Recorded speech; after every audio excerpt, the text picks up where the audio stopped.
Boundaries. Got to talk about boundaries here for a second. Recent events have just motivated me to do this. But before I get into any scenarios or stories, my name is David. Welcome to the channel. And I talk about anything that's on my mind. These days it's about self-improvement.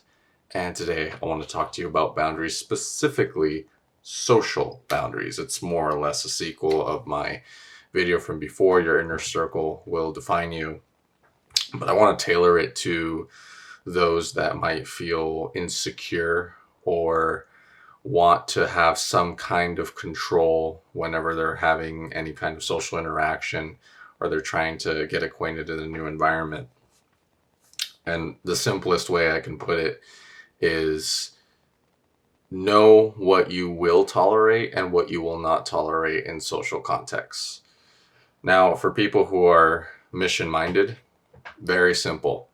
You have things that you want to improve on, and so it naturally follows that you want to talk about those things with other people and you don't want to talk about anything else, right?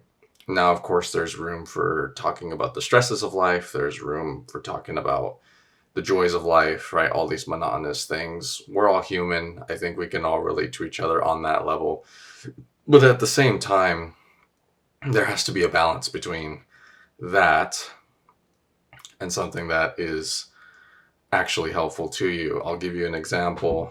Recently, I've been in a situation where I had to think about certain things because I've been hearing certain things about someone that I, consider my friend. And it was just weird because, I was there and I didn't even know what to say, right? And obviously I'm not going to agree or speak to a situation that I don't really know fully about.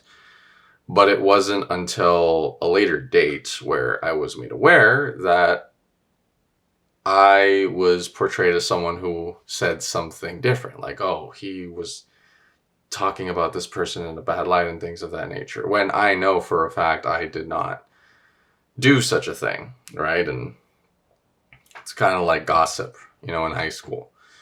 And I know myself, right? Gossip is just not something I tolerate. I hate it. It's something that should be left behind in high school.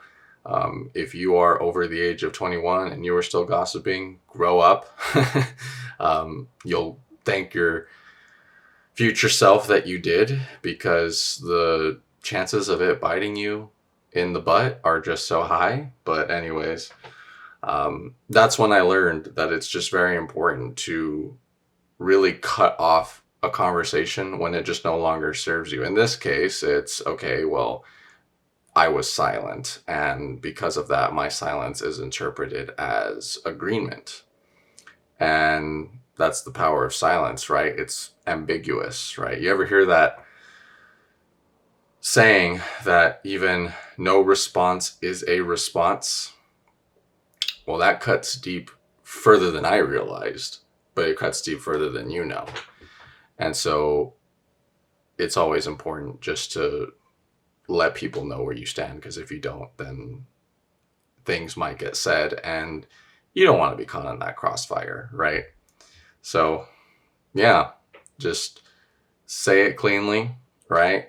No matter what it is, like, just understand that you have standards for yourself and don't fold on those standards for anyone, because when you do that, you are betraying yourself, and that's never a good thing. So I hope this video was helpful, and until next time.